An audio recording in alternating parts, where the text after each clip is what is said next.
আনুষ্ঠানিকভাবে বাংলাদেশ জামাত ইসলামীতে যোগ দিয়েছেন বিশিষ্ট কওমি আলেম, জনপ্রিয় দায়ী জনাব মুফতি আলী হাসান ওসামা। দর্শক, তার কয়েক ঘন্টা আগেই রাজধানী ঢাকায় বেশ কয়েকজন গুরুত্বপূর্ণ চরমোনাই, যারা সামাজিকভাবে প্রতিষ্ঠিত, চরমোনাইয়ের ওয়ার্ড সভাপতি থেকে শুরু করে বড় বড় ব্যবসায়ী, এরা বেশ কয়েকজন চরমোনাই থেকে জামাত ইসলামীতে যোগ দিয়েছে। এখন মুফতি আলী হাসান ওসামার মতো জাতীয়ভাবে আলোচিত এবং জনপ্রিয় ব্যক্তির জামাত ইসলামীতে যোগদান, এটা বলা যায় হাজার হাজার লোক যোগ দিয়েছে। কারণ আলী হাসান ওসামা একজন ব্যক্তি, একটা ইনস্টিটিউশন, তিনি বড় একটা কওমি মাদ্রাসা চালান এবং তার অনেক ফ্যান বেজ রয়েছে। জোট ভেঙে গিয়ে কি জামাতের লাভ হয়েছে নাকি লস হয়েছে? চরমোনাই বা কতটুকু লাভবান হলো এই জোট ভেঙে গিয়ে, আলাদা নির্বাচন করতে গিয়ে? জয় বাংলা, নুরু ভাইয়ের সালাম নিন, এসেছে এসেছে আবার শুভ দিন, ডেকেছে নুরু ভাই কইরে আলাউদ্দিন, না আলাউদ্দিন আবার আমার বন্ধুর নাম। তবে সময় আসছে দলে দলে আওয়ামী লীগ যোগ দিতে পারেন। কোথায়? গণ অধিকার পরিষদ। সাবেক শিশু লীগ নেতা মানে আমাদের নুরু ভাই এখন আবার অবশ্য বিএনপির পক্ষে, মানে বিএনপির ধানের শীষের উপর ভর করে পাশ করতে যাচ্ছে। সারা বছর আওয়ামী লীগের সবচেয়ে বড় কট্টর সমালোচক ভিপি নুর, হঠাৎ করে কেন আওয়ামী লীগের প্রতি এত ভালোবাসা? আসন্ন ত্রয়োদশ জাতীয় সংসদ নির্বাচনে কুমিল্লা 4 আসনে বিএনপি প্রার্থী মঞ্জুরুল আহসান মুন্সির মনোনয়নপত্র বাতিল ঘোষণা করেছে নির্বাচন কমিশন। শনিবার বিকেলে তার প্রার্থিতা বাতিলের রায় দেয় সংস্থাটি। এর আগে ঋণ খেলাপির অভিযোগ এনে মঞ্জুরুল আহসান মুন্সির মনোনয়নপত্র বাতিলে ইসিতে আবেদন করেছিলেন আসনটির জাতীয় নাগরিক পার্টি এনসিপির প্রার্থী হাসনাত আব্দুল্লাহ। অন্যদিকে হাসনাত আব্দুল্লাহর প্রার্থিতার বিরুদ্ধে মঞ্জুরুল আহসান মুন্সির করা আপিলটি খারিজ করা হয়েছে। দিকে নির্বাচনের আগেই শক্ত প্রতিদ্বন্দ্বীর প্রার্থিতা বাতিলে হাসনাত আব্দুল্লাহ জয়ের দিকে এক ধাপ এগিয়ে গেলেন বলে মনে করছেন অনেকে। তবে আসনটিতে বিএনপি প্রার্থীর মনোনয়ন বাতিল হলেও বিনা প্রতিদ্বন্দ্বিতায় জয়ের সুযোগ নেই হাসনাতের। ইসির তথ্য মতে আসনটিতে আরো প্রতিদ্বন্দ্বিতা করবেন ইনসানিয়ত বিপ্লব বাংলাদেশের প্রার্থী ইরফানুল হক সর্দার, খেলাফত মজলিসের মোহাম্মদ মুজিবুর রহমান, গণ অধিকার পরিষদের মোহাম্মদ আবু জসিমউদ্দিন এবং বাংলাদেশ খেলাফত মজলিসের মুফাজ্জল হোসেন। হাসিনা গণভবনে নাচছে কারে? এই চরমোনাইট দুই বাইরে নায়িকা হাসিনা প্রথম একটা কাজ করছে, ওই যে তার বইয়ের বাবার নামে 100-এর উপরে বই লেখাইছে যে সে আল্লাহ দরবারের বংশধর, ওই ফয়জুল করিমের হাতে দিয়া কইছে আপনি এইটারে মার্কেটিং করবেন। চরমোনাইয়ের ডাকে কেউ সাড়া দিল না। চরমোনাই বাদেই 10 দল ঐক্যবদ্ধ। 10 দলীয় জোটের উপর চরমোনাই বের হয়ে যাওয়ার তেমন কোনো প্রভাব পড়বে না, এটাই 10 জন নেতারা বলছেন। এক্সক্লুডিং চরমোনাই, আসলে ভালো, না আসলেও আমাদের যে বিজয়ের অভিযাত্রা তাতে গুরুত্বপূর্ণ প্রভাব পড়বে না। ডক্টর মোহাম্মদ ইউনূস সাহেব বিদেশি গণমাধ্যমকেও এড়িয়ে যাচ্ছেন, বিদেশি গণমাধ্যমে কারোর সঙ্গে কোনো ধরনের কথা বলছেন না, সাক্ষাৎকার দিচ্ছেন না। বিষয়টি আসলে কি? এমনকি তার উপদেষ্টা পরিষদের কোনো সদস্য বিদেশি গণমাধ্যমের মুখোমুখি হচ্ছেন না। ভিতরে খবরটা আসলে কি? বলছি এই জন্য যে আল জাজিরার পক্ষ থেকে ডক্টর মোহাম্মদ ইউনূসের এই মুহূর্তে একটি সাক্ষাৎকার নিতে চাওয়া হয়েছিল নির্বাচনের ঠিক 1 মাস আগে এসে, কিন্তু তিনি রাজি হননি। ইউনূস সরকারের মেয়াদ আর মাত্র 1 মাস আসছে। হয়তো আমি এই সরকারটাকে মনে রাখি, তাদের অনেক ব্যর্থতা আছে, তারা অনেক ক্ষেত্রে সফল হতে পারেনি, বিভিন্ন সমস্যা হয়েছে, আইন শৃঙ্খলা খারাপ ছিল, কিন্তু স্বাধীনতার পর থেকে একটা শক্তিশালী পররাষ্ট্রনীতির জন্য তাদেরকে মনে রাখবো। প্রতিবেশী দেশ ভারত যে আমাদের প্রভু না, শুধু প্রতিবেশী, এটা বুঝিয়ে দিয়েছেন তিনি, চোখে চোখ রেখে কথা বলেছে। ভারত প্রচুর ষড়যন্ত্র করেছে, প্রপাগান্ডা ছড়িয়েছে, বাংলাদেশে হিন্দু নির্যাতন অভিযোগ এনেছে।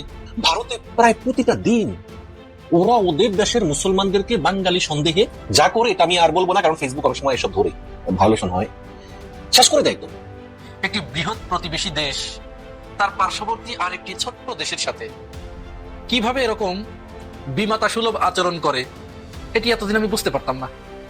আমার কাছে মনে হতো যে প্রত্যেক দেশেরই তো জনগোষ্ঠী আছে, মানুষ আছে, নাগরিক আছে, সার্বভৌমত্ব আছে, মানচিত্র আছে, তারপরে সেনাবাহিনী আছে, সীমান্ত রক্ষাকারী, তার একটা আলাদা স্টাইল রয়েছে, তরুণ প্রজন্মের মধ্যে তার একটা সমর্থক বলয় রয়েছে। অতএব এতে বলা যায় যে চরমোনাই সহ বিভিন্ন দল থেকে মুফতি আলী হাসান ওসামা তিনি একটা দল করতেন, সেখান থেকে আলেম ওলামারা জামাত ইসলামীতে যোগদান করছে। এটা একটা দুর্দান্ত ঘটনা। এটা শুধু কোনো তাৎপর্যপূর্ণ ঘটনা নয়, এটা ইতিহাসে একটা মাইলফলক স্পর্শ। জামাত জোটের মধ্যে কল্যাণ, আল্লাহর রহমত, সবাই এখন জামাতের দিকে ছুটে আসছে। যারা জামাত জোট থেকে অন্যদিকে যাচ্ছে তার কপাল পোড়া, তারা একুল উকুল সব হারাবে। আমি রাজনৈতিক দৃষ্টিকোণ থেকে বলছি, আমি শরীয়ত, জান্নাত, জাহান্নাম এগুলো থেকে বলছি না। জামাত কেন বিএনপি করে এখন আওয়ামী লীগ করলো, অনেকে জান্নাতে যাবে, এটা আলাদা বিষয়। কিন্তু রাজনীতিতে আল্লাহ রাব্বুল আলামিন হয়তো জামাতকে কবুল করেছে। এমন এমন লোকজন জামাত ইসলামীতে আসছে যেটা কল্পনাও করা যেত না। চরমোনাইয়ের লোকজন জামাতে যোগ দিচ্ছে, বিখ্যাত বিখ্যাত কওমি আলেমরা। এমন আল্লাহ জামাতকে ডিফেন্ড করাচ্ছেন কার মাধ্যমে? দেখেন, চরমোনাই অভিযোগ করলো জামাত শরিয়া থেকে দূরে সরে গেছে, শরিয়া আইন চায় না এখন আর। মামুনুল হক ডিফেন্ড করে বললেন যে না, এরকম কিছু না, জামাতের অবস্থান ঠিক আছে। আপনি চিন্তা করছেন দেওবন্দ সেমি দেওবন্দিরা জবাব দেয় জামাতকে ডিফেন্ড করতে, এবং অনলাইনে মাঠে ময়দানে জামাতকে ডিফেন্ড করে কারা? তারা জামাত না। যেমন আমি ডিফেন্ড করি, আমি কি জামাত? না, কোনো কাগজে কলমে কোথাও আমার নাম নেই। তো দর্শক, এই জায়গায় এটাকে দুর্দান্ত ঘটনা বলতে হবে। এটার অনেক তাত্ত্বিক দিক রয়েছে, এবং জামাত যে ক্ষমতা আসবে তার একটা আলামত। মুফতি আলী হাসান ওসামার জামাতে যোগদানের তাৎপর্য ফজিলত বয়ান করবো এই আলোচনায়। দর্শক, প্রথম কথা হচ্ছে, আমার ঢাকা বিশ্ববিদ্যালয়ের এক শিক্ষক, আমার বন্ধু, আমার সাথে প্রায় বলেন যে ভাই, জামাতে তো আলেম সংকট, জামাতে বড় কোনো আলেম নেই। আমরাও বলি যে জামাতে কোনো আলেম নেই, বিশেষ করে জামাতে নির্বাহী পরিষদে কোনো আলেম নেই। যারা আছেন এরা অ্যাজ ইউজুয়াল, বরং নির্বাহী পরিষদে যারা আলেম আছেন, আমি নাম বললাম না, তাদের চাইতে যারা নন আলেম তারা অনেকে ভালো দার্স নিতে পারে, কিন্তু কেতাবি আলেম, মুহাক্কিক আলেম, মানে গবেষক আলেম বলতে যা বোঝায়, এটা কিন্তু জামাত ইসলামীতে আসলে কেউ একসময় ছিল। মাওলানা A.K.M. ইউসুফ, আল্লামা সাইদিও যে আহামরি বিরাট মুহাক্কিক আলেম ছিলেন তা না, তিনি বক্তা ছিলেন, কিন্তু আল্লামা সাইদির উস্তাজ, আল্লামা সাইদির চেয়ে তো বড় আলেম মাওলানা A.K.M. ইউসুফ ছিলেন জামাতের নির্বাহী পরিষদে। জামাতের গুরুত্বপূর্ণ দায়িত্ব ছিলেন সৈয়দ কামাল উদ্দিন জাফরি, যার কাছ থেকে আল্লামা সাইদি নিজে এলেম হাসিল করতেন। এরকম আরো বাচ্চু রাজাকার হিসেবে পরিচিত আবুল কালাম আজাদ মাওলানা ফরিদপুরের জবরদস্ত আলেম ছিলেন, কিন্তু এখন এরকম কেউ নাই। কিন্তু জামাত হকের পথে আছে বলে এই ত্রুটিগুলো বা এই সীমাবদ্ধতাগুলো আল্লাহ ওভারকাম করবে, এটা আল্লাহর প্ল্যান। তা আমি আমার ঢাকা বিশ্ববিদ্যালয়ের শিক্ষক ওই বন্ধুকে বলতাম, ভাই এটা কিছু না, রাজনৈতিকভাবে জামাত সফল হতে পারলে সবচেয়ে বড় আলেমরা জামাতই করবে, কওমি আলেমরাই করবে, সুন্নি আলেমরাও করবে, আহলে হাদিস আলেমরাও করবে। আওয়ামী লীগ রাজনৈতিকভাবে সফল ছিল, যেভাবে ক্ষমতায় ছিল, আওয়ামী লীগে কি আলেমের অভাব ছিল? সবচেয়ে বড় আলেমরা তো আওয়ামী লীগ করতো। যেমন ফরিদউদ্দিন মাসুদের চাইতে বড় কোনো কওমি আলেম আছে বাংলাদেশে? খতিব রুহুল আমিনের চাইতে বড় কোনো কওমি আলেম আছে? কওমি আলেমদের মধ্যে একদম উজ্জ্বল নক্ষত্র ফরিদউদ্দিন মাসুদ, এবং এলেমের দিক থেকে খতিব রুহুল আমিন। খতিব রুহুল আমিনের শান কি বুঝেন? আল্লামা শামসুল হক ফরিদপুরের সন্তান এবং উলুমুল বাহার, জ্ঞানের সাগর বলা যায়। তা আওয়ামী লীগের মতো একটা দল পলিটিক্যালি সফল হয়ে যদি তাদের আলেমের অভাব না থাকে, তা জামাতের মতো একটা ধর্মভিত্তিক দলে আলেমের অভাব থাকবে? এটা হতেই পারে না, এটা অটো পূরণ হয়ে যাবে। আর জামাতের কাজ আলেম তৈরি করে না। অনেকে বলছেন, এই কিছুদিন আগে আমাকে বলছেন যে ভাই, জামাত পত্রিকা বানানোর চেষ্টা করেছে, পারুক আর না পারুক, 5 আগস্টের পর বিশ্ববিদ্যালয় ভিসি বা নানান জায়গায় খুব গুরুত্ব দিয়েছে, কিন্তু ছাত্র সংসদ মানে আলেম তৈরিতে তো কোনো গুরুত্ব দেয় নাই। তারা বড় বড় একটা কওমি মাদ্রাসা খুলতো বা এরকম মহা উদ্যোগ নিত, অনেক বড় বড় আলেম তৈরি হবে। আমি বলছি না এটা জামাতের কাজ, দরকার নেই। আলেম তৈরি তো দর্শে নিজামী সিলসিলায় কওমি আলেম ওলামারা তৈরি করছে, ইসলামী বিশ্ববিদ্যালয় আছে, কওমিদের কথাই যদি বলি, কওমিরাই তো আলেম তৈরি করছে। জামাতের আলাদাভাবে এটা করতে হবে না, পলিটিক্যাল পার্টির কাজ এটা না। তারা যেটা করছে, মৌলিক কিছু দিন শিখাবে, তাদের সিলেবাসটা ভালো মতো ইমপ্লিমেন্ট করার চেষ্টা করবে, এবং রাজনীতিতে তারা সফল হতে যা লাগে সেটা, রাজনীতিতে সফল হতে আলেম দরকার হয় না, সফল হলে আলেম অটো আসবে। তা জামাত সফলতার দ্বার প্রান্তে, যার ফলে দেখছেন যে অন্য দল ছেড়ে জবরদস্ত আলেমরা আসে। এই আলী হাসান ওসামা, অতীতে অনেক বিতর্ক আছে, এটি তো তার জায়গা যে তিনি অতীত ছেড়ে বর্তমানে এসেছেন, এই জন্য অতীত নিয়ে আমি কথা কেন, অতীতে মানহাজি ফিলোসফি তার মধ্যে ছিল। আলী হাসান ওসামা যেহেতু এসেছেন জামাতে, হারুনিজারের দিন আসলে আমি অবাক হব না।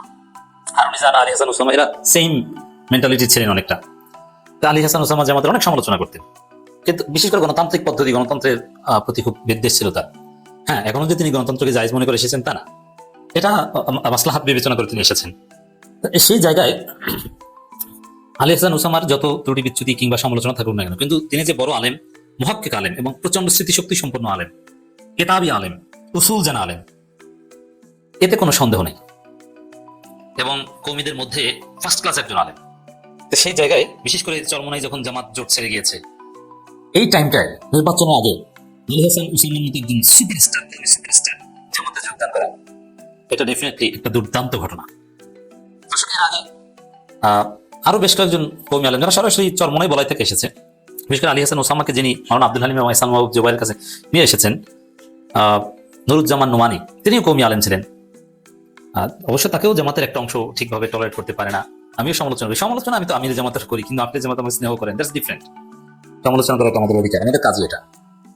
এছাড়া ইউসুফ মাহমুদি নামের একজন চরমোনাইয়ের গুরুত্বপূর্ণ লোকজন, এবং আজকেও দেখলাম যে চরমোনাইয়ের হয়ে স্টার টাইপের মিডিয়া স্টার কয়েকজন আলেম যারা দিন রাত চরমোনাইকে ডিফেন্ড করতেন, তারা এখন জামাতের সুরে কথা বলছেন, জোট ছেড়ে যাওয়াটা তারা পছন্দ করছে না। অতএব আলী হাসান ওসামা জামাতে যোগ দিয়েছে, এটা নির্বাচনের আগে একটা দুর্দান্ত ঘটনা। এবং জামাতে বড় কেতাবি আলেম নেই, কওমি আলেম নেই, এটা যে কিভাবে এই সংকট দূর হবে কিংবা মেকআপ হবে, সেটা এই আলী হাসান ওসামাকে দেখলে বোঝা যায়। তো ক্ষমতায় আসলে দেখবেন যে হাটাজারি মুহতামিম, পটিয়ার মুহতামিম, জামিয়া আরাবিয়া, জামিয়া রহমানিয়া, ফরিদাবাদ, যাত্রাবাড়ি, মানে একদম শীর্ষস্থানে সবগুলো কওমি মাদ্রাসার নাম বললাম, এরা এক একজন জামাতে যোগ দিয়েছে। অতএব আল্লাহ হয়তো জামাতকে কবুল করছেন, বোঝা যায়। এই সবগুলো প্রশ্নের জবাব আজ আমি এই ভিডিওতে আপনাদেরকে দিব। প্রথম কথায় আসি, চরমোনাইয়ের সাথে জামাতের যে জোট ভেঙে গেল, এটি কোনো ব্যক্তির সিদ্ধান্তে নয়। এই জোটটা ভেঙে গিয়েছে স্বয়ং আরশের যিনি মালিক, সেই মালিকের ইশারায়। সিদ্ধান্তটা আসমান থেকে হয়েছে আর জমিনে সেটার বাস্তবায়ন হয়েছে। অর্থাৎ আরশের মালিক তিনি চান নাই জামাত ইসলামের এই 10 দলীয় জোটের সাথে চরমোনাই আপাতত যোগ দিক। আল্লাহ রাব্বুল আলামিন কারো হাতে ক্ষমতা দেন বিশেষ কিছু গুণ তার ভিতরে থাকার কারণে। মানব কল্যাণ যার দ্বারা সবচেয়ে বেশি সাধিত হয়, ক্ষমতাটা কিন্তু আল্লাহ রাব্বুল আলামিন তার কাছেই দেন। এবং অনেক সময়, অধিকাংশ ক্ষেত্রে, যার দ্বারা মানবের অকল্যাণ সাধিত হয়, মানুষের জানমাল যার কাছে নিরাপদ থাকে না এবং জনগণ যার প্রতি প্রচন্ডভাবে বিরাগ ভাজন হয়ে যায়, তখন আল্লাহ রাব্বুল আলামিনও তার উপর থেকে মুখ ফিরিয়ে নেন। আমরা 5 আগস্টের পরবর্তী সময় থেকে বিএনপির যে কার্যকলাপ দেখে আসছি, নিশ্চিতভাবেই দেশের মানুষ তাদের প্রতি নিশ্চয় খুশি নয়। কেন তাদের প্রতি দেশের মানুষ খুশি নয়? প্রথম জায়গায় এসে আসেন, দেশের মানুষের ভিতরে এরকম একটি পারসেপশন তৈরি হয়েছে যে বিএনপি যদি ক্ষমতায় আসে তাহলে তাদেরকে পাথর মেরে হত্যা করা হবে।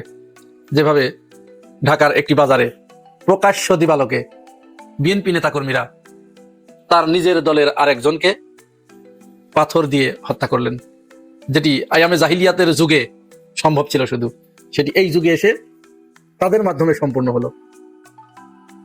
দ্বিতীয়ত, 5 আগস্টের পরবর্তী সময়ে তাদের হাতে 207 জনের মতো মানুষ প্রাণ দিয়েছে। অর্থাৎ নিজেদের ভিতরে কামড়াকামড়ি করে এইভাবে নিহত হবার ইতিহাস, নজির সম্ভবত এটি সবচেয়ে বড়।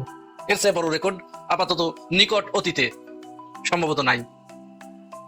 এরপরে এদেশের মানুষের ভিতরে এই পারসেপশন তৈরি হয়েছে যে দলটি ক্ষমতায় আসলে তাদের যে উগ্রপন্থী এবং দুর্নীতিবাজ, চাঁদাবাজ যে গোষ্ঠীটি আছে, তেল পাম্পে গিয়ে নিজেদের গাড়িতে তেল ভরবে, টাকা না দিয়ে চলে যাবে। আর যখন তেল পাম্পের কর্মচারী গাড়ির পিছনে পিছনে দৌড়িয়ে যাবে যে স্যার আমার টাকাটা দিয়ে যান, যদি আমার টাকা না দিয়ে যান তাহলে এই টাকা আমার নিজের পকেট থেকে দিতে হবে, এই বলে যখন সে গাড়ির পিছনে পিছনে দৌড়াবে, ঠিক তখন তাকে এইভাবে পিষ্ট করে মারবে।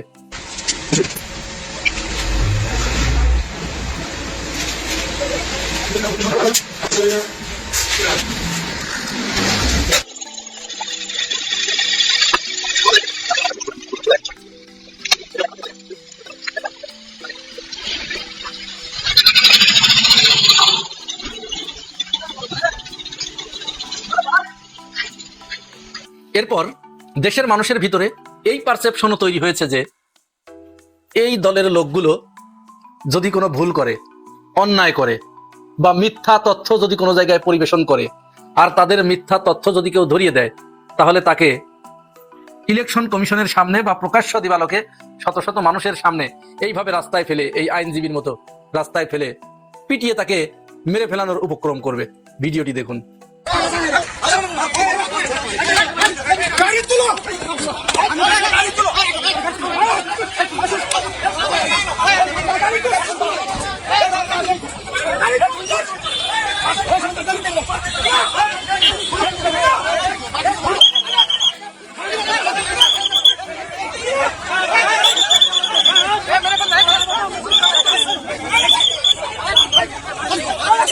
এই কাজটি কে করেছে?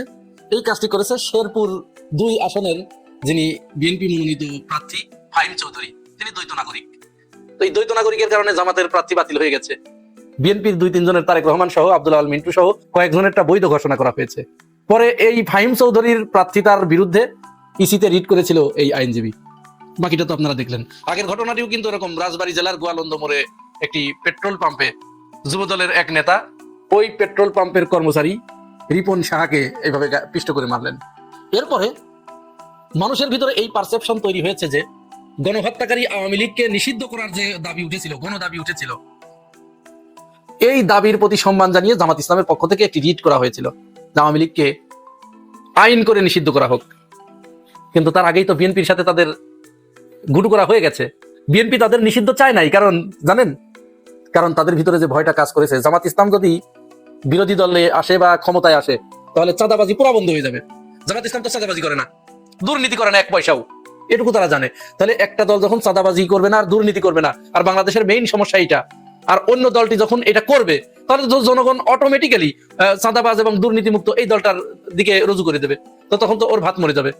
সুতরাং তারা চিন্তা করলো যে যেহেতু আমরাও দুর্নীতিবাজ চাঁদাবাজ, ওরাও আওয়ামী লীগও দুর্নীতিবাজ চাঁদাবাজ, সুতরাং আওয়ামী লীগকে থাকতে হবে, জামাতকে এখান থেকে আউট করে দিতে হবে। চিন্তা করেন অবস্থা, রাষ্ট্রের অবস্থা কোথায় গিয়ে দাঁড়িয়েছে। বিএনপির যে আইনজীবী অর্থাৎ অ্যাটর্নি জেনারেল, তিনি পদত্যাগ করে, এটি আমরা জানতাম না, তিনি পদত্যাগ করে জাতিকে জানিয়ে দিলেন। তিনি সেদিন বাধা দিয়েছিলেন যে না, তাদেরকে নিষিদ্ধ করা যাবে না। তার নিজের মুখে শুনুন। আমরা আদর্শিক রাজনীতি চাই। এই আওয়ামী লীগকে যখন 24-এর পরে, আগস্টের পরে নিষিদ্ধ ঘোষণা করার জন্য জামাত ইসলামের পক্ষ থেকে রিট পিটিশন দায়ের করেছিলেন, আওয়ামী লীগকে সারা জীবনের জন্য হাইকোর্ট যাতে নিষিদ্ধ করে। আমি অ্যাটর্নি জেনারেল ছিলাম, আমি দাঁড়িয়ে বলেছিলাম যে পিটিশন নিয়েছেন, যারা পিটিশন নিয়ে এসছেন, তাদের অধিকার নাই একটা আদর্শকে হত্যা করা। আওয়ামী লীগে যেমন খুনি আছে, আওয়ামী লীগে অনেক আদর্শিক সৈনিকও আছে। সেদিন আমি সেটা আওয়ামী লীগের রেজিস্ট্রেশন বাতিল করার জন্য হাইকোর্টে বাধা দিয়েছিলাম, কারণ আমরা চিন্তা করি আদর্শের, আমরা আদর্শকে হত্যা করে কোনো রাজনীতি করতে চাই না। তো এই দলটির এরকম গণবিরোধী কাজ দেখে জনগণ যখন তাদের উপর বিরাগ ভাজন হলেন, তাদের থেকে মুখ ফিরিয়ে নিলেন, তখন সম্ভবত আল্লাহ রাব্বুল আলামিনও তাদের দিক থেকে মুখ ফিরিয়ে নিয়ে আল্লাহ রাব্বুল আলামিন জামাতের হাতে ক্ষমতাটা দিতে চাইলেন, যে এবারে নতুন একটা দলকে ক্ষমতায় নিয়ে আসি, বাংলাদেশের মানুষ একটু স্বস্তি পাক। যেহেতু তারা দীর্ঘ দিন স্বাধীনতার 54 বছরেও তারা শান্তির দেখা পায় নাই, চুরিতে বাদ যায় নাই, চাঁদাবাজি বাদ যায় নাই, ছিনতাই বাদ যায় নাই, দুর্নীতি বাদ যায় নাই, তাহলে এরকম একটা দলকে এনে দেয়, ওরা কিছুদিন একটু শান্তিতে থাক। এই ইচ্ছাটা যখন আল্লাহ রাব্বুল আলামিন করলেন, তখন দেখা গেল যে এইখানে এমন একটা দল আছে, ওই দলটির সাথে যদি একত্রিত হয়ে জামাত ইসলাম ক্ষমতায় যায়, তাহলে তারা 2 দিনও টিকতে পারবে না। কেন টিকতে পারবে না? কারণ চরমোনাই নামক ওই দলটি ক্ষমতায় যেদিন আসবে, আসার সাথে সাথেই ওরা প্রথম মারামারি বাঁধাবে, ওই যে প্রধানমন্ত্রী বা রাষ্ট্রপতি, এটা নিয়ে প্রথম মারামারি বাঁধাবে, দ্বিতীয়বার মারামারি বাঁধাবে তাকে কোন কোন মন্ত্রণালয় দিতে হবে, তৃতীয়বার মারামারি বাঁধাবে যে আজ থেকে বাংলাদেশে হাত কাটার আইন চালু করতে হবে, আজকেই একেবারে মানুষকে সঙ্গে সার করতে হবে, আজকেই মানুষকে একেবারে ওই তরবারি দিয়ে মাথা দ্বিখণ্ডিত করার এই শরিয়া আইন বাস্তবায়ন করতে হবে। আজ থেকে, এই মুহূর্ত থেকে নারীদেরকে বোরকা ছাড়া কোনো নারী যদি রাস্তায় বের হয়, তাহলে তাদেরকে ধরে পিছনে বেত্রাঘাত করতে হবে, তাদেরকে পিটিয়ে তাদেরকে ঘরের ভিতরে ঢুকাতে হবে, কোনো নারী রাস্তায় বের হতে পারবে না। আর তারপরে করতে হবে কি, প্রত্যেকটা লোককে রাস্তায় আজানের সময় বাইরে দেখলেই তাদেরকে পিটিয়ে মসজিদ ঘরে ঢুকাতে হবে। এইগুলো করার জন্য তারা মারামারি শুরু করে দিত। তো যখন এইটা শুরু করে দিত, এইগুলো আবার ভুল বুঝেন না জামিয়ার বিপক্ষে, এইগুলো বাস্তবায়ন করতে হলে বাংলাদেশে দীর্ঘ সময় লাগবে।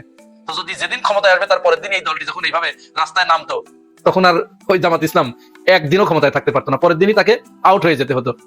আল্লাহ রাব্বুল আলামিন চাইলেন ক্ষমতা যেহেতু দিব, কিছুদিন যাতে লাস্টিং করে, তাদের নিজেদের ভুলের কারণে যাতে ক্ষমতাটা চলে না যায়, যার কারণে আল্লাহ রাব্বুল আলামিন চরমোনাইকে জামাত ইসলাম থেকে ডিটাচ করে দিলেন, যে তোরা তোদের মতো আলাদা থাক, যেন আমি যাকে ক্ষমতা দেব আপাতত কিছুদিনের জন্য যেন এই ক্ষমতার উপরে কোনো কালো শকুনের ডানা বিস্তার না করতে পারে, সেই ব্যবস্থা তিনি করে দিলেন। পাশ করতে যাচ্ছে সারা বছর আওয়ামী লীগের সবচেয়ে বড় কট্টর সমালোচক ভিপি নূর, হঠাৎ করে কেন আওয়ামী লীগের প্রতি এত ভালোবাসা, যেখানে আওয়ামী লীগের সাথে বন্ধুত্বের কারণে জাতীয় পার্টিকে নির্বাচনে না চাইতে গিয়ে নিজে মাইর খেয়ে হাসপাতাল বিদেশিদের চিকিৎসা করে আইসা এখন তিনি চিন্তা করছেন সম্ভবত মায়ের মধ্যে ভিটামিন আছে। বুঝতে পারছেন রাজনীতি কিন্তু এরকম অনেক সময় থাকে না, জাকল রিসালা ব্যাকল রে টুং, তো সম্ভবত এরকম হয়েছে নাকি কোনো সেট আপ হয়েছে, কারণ মোসাদের সাথে সেট আপ করা লোক ফিলিস্তিনের রাষ্ট্রদূত বলছে 3-3 বার ব্যাগ ট্যাগ আনছে টাকা, মানে এখন কি চলতেছে আসলে ভিপি নূরের মনে। আচ্ছা, ঘটনার প্রেক্ষাপট কি? পটুয়াখালী 3 আসনে গতকালকে একটা প্রোগ্রাম ছিল, সেখানে আওয়ামী লীগের সাধারণ ভোটার এবং কর্মী সমর্থকরা এবং সংখ্যালঘুরা তাদের নিরাপদ আশ্রয়স্থল হিসাবে গণ অধিকার পরিষদকে বেছে নেবে বলে মন্তব্য করেছেন ভিপি নুরুল হক নূর সাবেক। এত দুর্দিন আওয়ামী লীগের আসে নাই যে নূরের ছায়া তোলে আওয়ামী লীগ জ্বালা লাগবে, আমার মনে হয় আর কি। কারণ শেখ হাসিনার মধ্যে এখনো যে জ্বালাময়ী ফিলিংস এর বক্তব্য, এই বয়সে আমরা দাদিরা কিন্তু কথা পানি কয়ে আমার দাদি আটকে যেত 70-80 বয়সে। আপনি শেখ হাসিনার বয়স এখনো শুনছেন যে কারে কি করবে, বাইচা চুনচুনকে রাখতেছে, মানে বডি ল্যাঙ্গুয়েজটা আলাদা। আচ্ছা, এখন ভিপি নূর মনে করতেছেন আওয়ামী লীগ এই মুহূর্তে একটা মাইনাস অবস্থানে আছে, সো এই গণ অধিকার পরিষদ যে নিজে বিএনপির উপর ভর করে এমপি টিকিট খুঁজে, তো সেই গণ অধিকার পরিষদ যেখানে লাশের দল থেকে পদত্যাগ করে ফেলছে, এই দলের মধ্যে নাকি মানে নিরাপদ আশ্রয়স্থল খুঁজে নেবে, এমনকি আরো কনফিডেন্স। কোনটা? আপনি দেখেন গণমাধ্যম দৈনিক যুগান্তরে আমি মানে এই নিউজগুলো দেখলাম, হেডিংটা ছিল এরকম, আর আরেকটা নিউজের হেডিং ছিল যে আওয়ামী লীগের শতভাগ ভোট তিনি পাবেন নিশ্চিত, তাহলে হয়তো ওই আসনে যারা আওয়ামী লীগের নেতাকর্মী আছেন তাদের সাথে একটা সেটেলমেন্ট হয়েছে। আমি বরাবরই বলি এই দেশে এখন পর্যন্ত প্রকাশ্য গুপ্ত মাস পরিহিত যে যেমনি আছে ভাসদুরা পড়ে রয়েছে, তারপরে 30% মানুষ আওয়ামী লীগের কিন্তু সমর্থক এখনো আছেই দেশে। আপনি এখন পরিস্থিতি খারাপ দেখে কেউ আওয়াজ দেয় না। আগে এত নারায় তাকবীর আল্লাহু আকবার, তারপর হচ্ছে ধানের শীষ তো মাঠে দেখা গেছে, কিন্তু আপনি কি দেখছেন আওয়ামী লীগের সময় মোটামুটি নাই হয়ে গেছিল না? এই দেশেই তো তারা ছিল, এখন কই থেকে আসছে এত কিছু? এত মানুষ কোথায় থেকে? সবাই ভয়ের সংস্কৃতি চালু হয়েছিল যে জয় বাংলার বিরুদ্ধে আপনি অন্য কোনো স্লোগান দিলে আপনার এমনে সেমনে একটু সাইজ করা হইতো, দৌড়ানি দিত ছাত্রলীগ যুবলীগ বিভিন্ন জায়গায়, এটা তো বাস্তবতা ছিল। তো এখন কেউ যদি জয় বাংলা বলে তারা ধরে মানে পেদানি দেওয়া হয়, মব তৈরি করা হয়, ওই পুরান একটা মামলা দিয়ে তাকে চালান করে দেওয়া হয়, যার কারণে অনেক কিছু এখনো আওয়ামী লীগ একটু ব্যাক স্টেপে চলে গেছে। তো এই ব্যাক স্টেপটাকে পুঁজি করে অনেকেই মনে করতেছে যে আওয়ামী লীগের ভোটটা কিভাবে নেওয়া যায়। আমি কিন্তু বরাবরই বলি, এই দেশে রাষ্ট্র ক্ষমতায় কে যাবে এটা নির্ধারণ করবে আওয়ামী লীগের সাধারণ ভোটার। বিএনপি জামাত তাদের নিজের ভোট দিয়া এককভাবে ক্ষমতায় যেতে পারবে না যদি আওয়ামী লীগ বেকা বসে। তো শেখ হাসিনা পলাতক, বাকিরা পলাতক, কিন্তু আওয়ামী লীগের ভোটাররা তো এই দেশে রয়ে গেছে। আমি যদি ধরি তথ্য অনুযায়ী বা সূত্র অনুযায়ী 5ই আগস্ট পরবর্তী আজকে 17 মাসে বাংলাদেশ থেকে ধরেন আওয়ামী লীগ যদি ধরেন সারা দেশ মিলিয়ে কত জোর 10,000 20,000 এর বেশি নেতা কি ভাগছে? ভাগে নাই তো। অ্যারেস্ট হয়েছে অনেকে, মামলা জামিনও পাইছে, আবার অনেকে জেলেও আছে, দেশে আছে, এমনকি প্রত্যেকটা ভোটার। যারা বিদেশে আছে তারা ভোটার না, তারা তো বিদেশ থেকে পোস্টাল ব্যালটে ভোট মারতে পারে ভিপি নুরুল হক নূরকে। এখন ভিপি নুরুল হক নূর তিনি কেন আসলে শতভাগ নিশ্চিত হয়ে গেলেন যে আওয়ামী লীগ তারে ভোট দিবে? চলুন দেখি এটাও একটু। তো তিনি মনে করতেছেন যে আওয়ামী লীগের আমলে তার ফুফুর বাড়িতে ঈদের দাওয়াতে গেলে সে সময় আওয়ামী লীগ এবং কি সহযোগী সংগঠনের নেতাকর্মীরা তার উপরে হামলা করছিলেন, কিন্তু উদারতা এটা আছে, এটা সত্যি, আমি এটাকে প্রশংসনীয় মনে করি যে তিনি এই কাজটা করছেন। কোনটা? যে হাজিরহাট লঞ্চঘাট এলাকায় ঢাকা যাওয়ার সময় তাকে বাধা দেওয়া হয়েছিল, কিন্তু জুলাইয়ের পর চাইলে ভিপি নুরুল হক নূর এই সকল বিষয়ে মামলা করতে পারতেন, তবে তিনি তা করেননি। জুলাইয়ের পর 10 মিনা থানায় কিছু নেতাকর্মী মামলা বাণিজ্যে জড়ালেও তার দলের কোনো নেতাকর্মী এতে যুক্ত ছিল না। আমি যদি ভোট পাওয়ার মতো কাজ করি আওয়ামী লীগের সমর্থকরা ভোট দিবেন, এইটা হচ্ছে রিয়েল কথা। শতভাগ পাবেন এটা বলা উচিত না। যে ভালো কাজ করে, যে সাধারণ মানুষের ক্ষতি না করে, ভাই ক্ষমতা তো চিরস্থায়ী না। আওয়ামী লীগের ক্ষমতা পতন দেখে যাদের ভিতরে শিক্ষা না হয়েছে, এরার শিক্ষা আরেকবার অন্যভাবে হবে। সো আপনি এটা এমন যেন না হয় আপনি দেশ ছেড়ে সত্যি গোষ্ঠী সব পালাইতে হয়। সবাই তো পালাইতেও পারে না, নেতারা পালাই গেছে, সব কি পালাইতে পারছে? জেলেটেল আছে না, মাইটেল খাইছে না, এরকম তো আছে। সো আপনি ক্ষমতায় গেলে আপনার কর্ম দিয়ে আপনাকে আগামী দিনে কিভাবে আপনি এলাকায় থাকতে পারবেন, ক্ষমতা থেকে সরে গেলেও সেই কর্ম সুনিশ্চিত করা জরুরি। রাজনীতি মানে জনসেবা, পকেট সেবা না। তবে ভিপি নুরুল হক নূরের এমন বক্তব্যে পজিটিভ আলোচনা আছে, নেগেটিভ আলোচনা আছে, সমালোচনাও আছে, প্রশংসাও আছে। তবে ভিপি নূর বরাবরই খুব কৌশলবাদী ক্যারেক্টার, আর ইসরায়েলের সাথে খুবই ভালো সম্পর্ক আছে, টাকা পয়সা ভালোই আছে নিচে, মানে কিন্তু আমার কথা না, গণমাধ্যমের কথা। আমি মনে করি ভিপি নূরের এই বিষয়টাকে একটু পরিষ্কার করা দরকার। রেজা কিবরিয়া যে অভিযোগ আনছে, চরমোনাই ডাকে কেউ সাড়া দিল না। চরমোনাই বাদেই 10 দল ঐক্যবদ্ধ। 10 দলীয় জোটের উপর চরমোনাই বের হয়ে যাওয়ার তেমন কোনো প্রভাব পড়বে না, এটাই 10 দল নেতারা বলছে। আসলে ভালো, না আসলেও আমাদের যে বিজয়ের অভিযাত্রা তাতে গুরুত্বপূর্ণ প্রভাব পড়বে না। আর আমার ব্যাখ্যা হচ্ছে এটা ওই সেই 2001 সালের মতো তখনকার সময়ে থার্ড লার্জেস্ট পলিটিক্যাল পার্টি জাতীয় পার্টি জামাত বিএনপির সাথে জোট করেছিল, কিন্তু জাতীয় পার্টি শেষ মুহূর্তে বের হয়ে গিয়েছে, কিন্তু তাতে জামাত বিএনপির বিজয় আটকে থাকেনি। ঠিক তদ্রুপ বর্তমান সময়ের জনশক্তি বিবেচনায় থার্ড লার্জেস্ট পলিটিক্যাল পার্টি, গুরুত্ব বিবেচনায় 4th important political party Charmonai Jamaat জোট থেকে বের হয়ে গেলেও জামাতের সম্ভাব্য বিজয়ের উপর প্রভাব পড়বে না, এটাই 10 দল মনে করে। ইম্পর্টেন্ট বিষয়ে যখন চরমোনাই জোট ছেড়ে গেল, গাজী আতাউর রহমান সাহেব যে সংবাদ সম্মেলন করলেন সেখানে তিনি অন্যান্য ইসলামী দলগুলোকেও জোট ছেড়ে আসার আহ্বান জানিয়েছিলেন অনেকটা স্পষ্টভাবেই, যে জামাত যেহেতু ইসলাম থেকে দূরে সরে গিয়েছে, অতএব আপনারাও প্রশ্ন করেন জামাতকে কেন ইসলাম থেকে দূরে সরে গিয়েছে, তারপর জোট ছেড়ে আসেন। এমনকি তারা এটাও বলেছে তাদের ওয়ান বক্স পলিসি এখনো বহাল আছে এবং তাদের সাথে যে কেউ আসতে পারে, এবং তাদের যে সেই কথিত 32 আসনে কাকে সমর্থন দিবে, জিনকে না পরীকে, সেটা তো খুঁজে পাইনি। মানে এটা থেকে স্পষ্ট যে চরমোনাই জামাত জোটের মধ্যে বিশেষ করে কওমি ভিত্তিক যে 4টা দল আছে তাদেরকে ফিরে আসার বা জামাত জোট ছেড়ে আসার আহ্বান জানিয়েছিল, কিন্তু তাদের সেই আহ্বানে কেউ সাড়া তো দিলই না, বরং সবাই জানিয়ে দিয়েছে তারা জামাতের নেতৃত্ব ঐক্যবদ্ধ, এই জোট ঠিক আছে, বরং চরমোনাই যা বলছে এটার কোনো গুরুত্ব নেই এবং কোনো প্রভাব পড়বে না। দেখেন এখানে খেলাফত মজলিসের একজন নেতা ভিডিও বার্তার মাধ্যমে সবকিছু স্পষ্ট করে দিয়েছেন যে আসলে কি হচ্ছে বা কি হতে যাচ্ছে। তিনি বলেছেন যে এই যে ইসলাম থেকে জামাত ডেভিয়েটেড হয়েছে যে অভিযোগ তুলছে, এটা মিথ্যা, এটা চরমোনাই দান্দাবাজি। কারণ জামাতের বিরুদ্ধে যে পয়েন্টে অভিযোগ তুলছে এই পয়েন্ট বহাল থাকা অবস্থায়ও অপব্যাখ্যা করছে চরমোনাই, সেই অপব্যাখ্যা বহাল থাকা অবস্থায়ও 80 আসনের জন্য দর কষাকষি করেছে। মানে আসলে জামাত ইসলামের মধ্যে আছে কি নাই এটা চরমোনাইয়ের কাছে নির্ভর করে তাদেরকে কত আসন দিল তার উপর। এখানে দলিলের বা প্রকৃত পক্ষে আদর্শের কোনো মূল্য নাই। তবে চরমোনাইয়ের সাথে অন্য 10টা প্রচলিত দলের পার্থক্য কি? কোনো পার্থক্য নেই, কারণ তারাও রাজনৈতিক স্বার্থের ভিত্তিতে কাউকে মুক্তিযুদ্ধের পক্ষের শক্তি বানায়, কাউকে রাজাকার বানায়। চরমনাইও জাস্ট আসনের বিনিময়ে আসন দলিল, আসন হচ্ছে উসুল, আসনের উসুলে যে কয়টা আসন দিল, উসুলে আসনে কাউকে ইসলামের মধ্যে রাখে, কাউকে ইসলাম থেকে বের করে দেয়। সেখানে মামুনুল হকের দল সহ অন্য সবাই জানিয়েছে না যে আমাদের সাথে আমরা ঐক্যবদ্ধ, নতুন কোনো ডিভিশন হয়নি, সব ঠিক আছে, আর চরমনাই নাই, এর কোনো প্রভাব পড়বে না। এখানে একটা বিষয় স্পষ্টভাবে বলি, চরমনাই যে নাই, এখন পর্যন্ত প্রায় 24 ঘন্টা পেরিয়ে গেছে তাদের জোট চালার ঘোষণা, এখন পর্যন্ত তারা একটা যুক্তি দিতে পারেনি যে আমরা এই কারণে নাই। তো এটা তো সবাই বুঝেন, শিশু এবং পাগলও বুঝে যে চরমনাই জামাত জোটে নাই, আসন সমঝোতা হয়নি এই কারণে, হ্যাঁ তাদের পছন্দ মতো আসন পায়নি এই কারণে। এখানে অন্য যে যুক্তি দিচ্ছে এটা যে মিথ্যা, এটা শিশু বুঝে, এটা তারাও জানে। এখন পর্যাপ্ত সংখ্যক আসন পায়নি, এটা তো প্রশ্ন। আচ্ছা, কেন পায়নি? এর পক্ষে একটা যুক্তি কি দিতে পেরেছে? তারা 50 আসন পায় কোন যুক্তিতে? লেটালান 70-80, 50টা কোন যুক্তিতে পায়? করুণা ছাড়া। একটু দলিল দেখ, অতীতে কয়টা জিতেছে? এছাড়া কোন জরিপে তার 50টা পাওয়ার যোগ্য, কয়টা জিতে আসতে পারবে? এরকম কোন দলিল আছে? তারা একটা এমপিক্যাল বা আসেন আমার সাথে বা যে কারোর সাথে আপনি আলোচনা করেন যে আপনারা আরো বেশি আসন রিজার্ভ করেন, এটা বলতে স্পষ্ট যে আমাদেরকে 50টা দেওয়া হয়েছে বা 47টা, আসলে আমরা 70টা রিজার্ভ করি। কেন 70টা রিজার্ভ করেন? পারলে সংবাদ সম্মেলনে এটা ব্যাখ্যা করতেন। কিন্তু মজার বিষয় যে আসনের হিসাব ওটা এড়িয়ে গেছে, স্কিপ করেছে, কারণ টেবিলে বসলে তারা আসন বাস্তবে 14টাও দাবি করতে পারে না। কিসের ভিত্তিতে? কোন জরিপে আপনারা এগিয়ে? কোনটা আপনাদের ঘাঁটি? কোন জায়গায় আপনারা জিতে আসতে পারেন বলেন? কেন আপনারা 14টার বেশি চান? আপনি একটু যুক্তি দিয়ে আমাকে বোঝান যে এই কারণে আমরা 14টার বেশি চাই। বিএনপিকে জিতিয়ে দিতে চান না আপনার প্রার্থী জিতে আসতে পারবে? কে জিতে আসতে পারবে বলেন? তাকে জামাত আসন ছেড়ে দিবে, বলতে পারে না। তো এই হচ্ছে অবস্থা যে চরমনের কাছে আসলে কোনো যুক্তি নেই। তারা এখানে বিনা যুক্তিতে একটা মিথ্যা অবাধ দিয়ে যুক্তি বের হয়ে গেছে, কিন্তু আসল পয়েন্টে যুক্তি দিতে পারে না। তারা সব এই জায়গায় যাদের না থাকা দুঃখজনক, তবে এটা বলছে 10 দলীয় জোটের নেতা।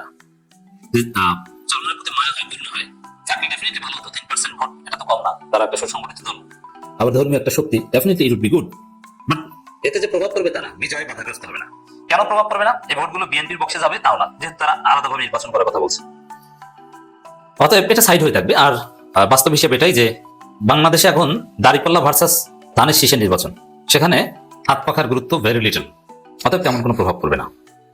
শেষ পর্যন্ত জামাত ইসলামের নেতৃত্বে 11 দলীয় জোটে না থাকা এবং এককভাবে নির্বাচনের ঘোষণা দিয়েছে চরমনাইয়ের নেতৃত্বাধীন ইসলামী আন্দোলন বাংলাদেশ। অন্যদিকে গত বৃহস্পতিবার রাতে ইসলামী আন্দোলন অংশগ্রহণ ছাড়াই 253টি আসন সমঝোতার ভিত্তিতে জোটের প্রার্থী ঘোষণা করা হয়েছে।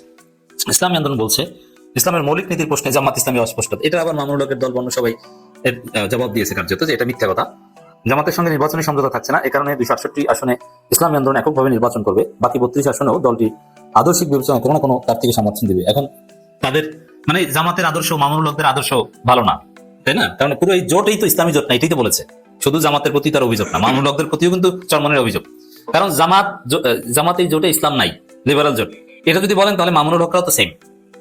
এর মানে চরমনের কাছে মামুনুল হকরা ইসলাম থেকে বের হয়ে গেছে, বুঝতে পেরেছেন? এটা কিন্তু আপনাকে বুঝতে হবে এবং মামুনুল হকের লোকজনকে বলতে হবে যে আপনারা ইসলাম থেকে বের হয়ে গেছেন, এটা কিন্তু চরমনের ভাষ্য। কারণ জোটের বিরুদ্ধে চরমনের অভিযোগ, আর জোটে তো তারা আছে। এখন তাহলে ইসলাম শরিয়া আইন কায়েম করতে চায়, এদেরকে সমর্থন দেবে তারা কারা? জাতীয় পার্টি না আওয়ামী লীগ? এটা আমরা দেখার অপেক্ষায় না। বিএনপি জামাত জোটের বাইরে, বিএনপি জোটের বাইরে চরমনের আদর্শের কাছাকাছি কাউকে সমর্থন দিয়ে 32 আসনে এমন কারা, এটা আমি জানতে চাই। কিয়ামত পর্যন্ত থিসিস করো আপনি 32 জন বের করতে পারবেন জামাত বিএনপির বাইরে চরমনের কথিত আদর্শের কাছাকাছি? দেখাতে পারবেন না। তাহলে এগুলো কি? এগুলো রাজনীতির নামে ফাজলামি। তো এক কথায়